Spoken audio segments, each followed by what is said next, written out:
Saudara yang dikasihi Tuhan, saya mau mengajak saudara belajar firman Tuhan hari ini satu ayat, Lukas 1 ayat 68. Terpujilah Tuhan Allah Israel sebab ia melawat umatnya dan membawa kelepasan baginya. Nah, apa yang dimaksud dengan Tuhan melawat umatnya? Saudara yang dikasihi Tuhan, bangsa Israel yang tinggal di Mesir pada waktu itu menjadi budak 400 tahun.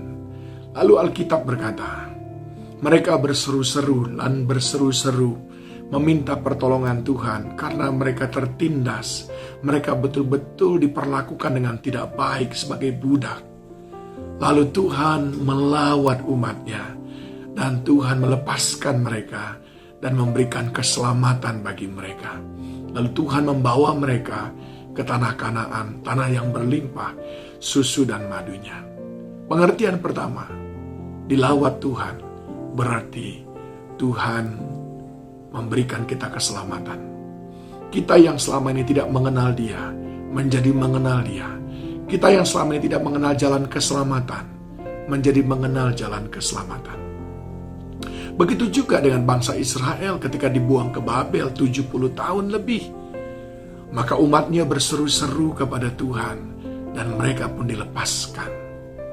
Ini juga berbicara tentang apa yang dimaksud dengan lawatan Tuhan, yaitu Tuhan memberikan kelepasan dari beban-beban kehidupan kita yang sedang menghimpit kita.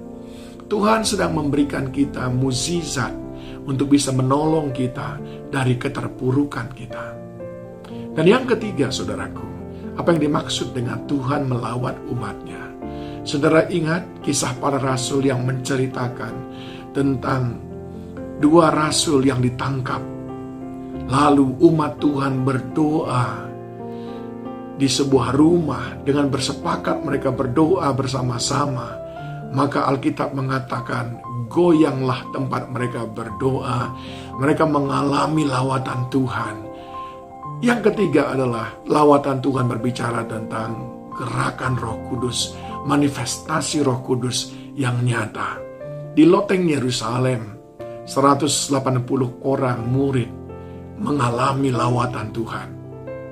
Sampai-sampai mereka pun dikaruniakan bahasa-bahasa baru sebagai bagian daripada lawatan Tuhan itu. Nah, saudara yang dikasihi Tuhan, apakah saudara merindukan lawatan Tuhan dalam hidup saudara? Bagaimana caranya? Tentu saja yang pertama adalah kita perlu berseru-seru kepadanya. Dan orang yang berseru-seru kepada Tuhan tidak akan dibiarkannya. Yang kedua adalah hidup kita yang berkenan bagi Tuhan. Itu menjadi daya tarik Tuhan untuk melawat kita. Saudaraku yang dikasihi Tuhan, saudara lihat Maria dilawat oleh Tuhan. Karena dia adalah seorang gadis yang tidak bercacat celah. Oleh karena kekudusannya, oleh karena kesalehannya, dia dilawan oleh Tuhan. Dan Tuhan memilih dia menjadi alatnya. Dan yang ketiga, bagaimana caranya supaya kita dilawan oleh Tuhan? Ya, kita masuk ke dalam hadirat Tuhan, menaikkan pujian penyembahan kepada Tuhan. Bukankah firman-Nya berkata, di mana ada orang memuji menyembah Tuhan, Tuhan melangkahkan kaki dari surga dan melawat umatnya. Dan apa yang terjadi ketika Tuhan melawat kita? Maka Dia memulihkan hidup kita. Dia mendengarkan doa-doa kita. Kalau hari ini ada beban berat, ada pergumulan, ada persoalan, ayo rindukan lawatan Tuhan. Rindukan lawatan Tuhan di rumah saudara. Rindukan kunjungan Tuhan. Rindukan Tuhan membesuk saudara.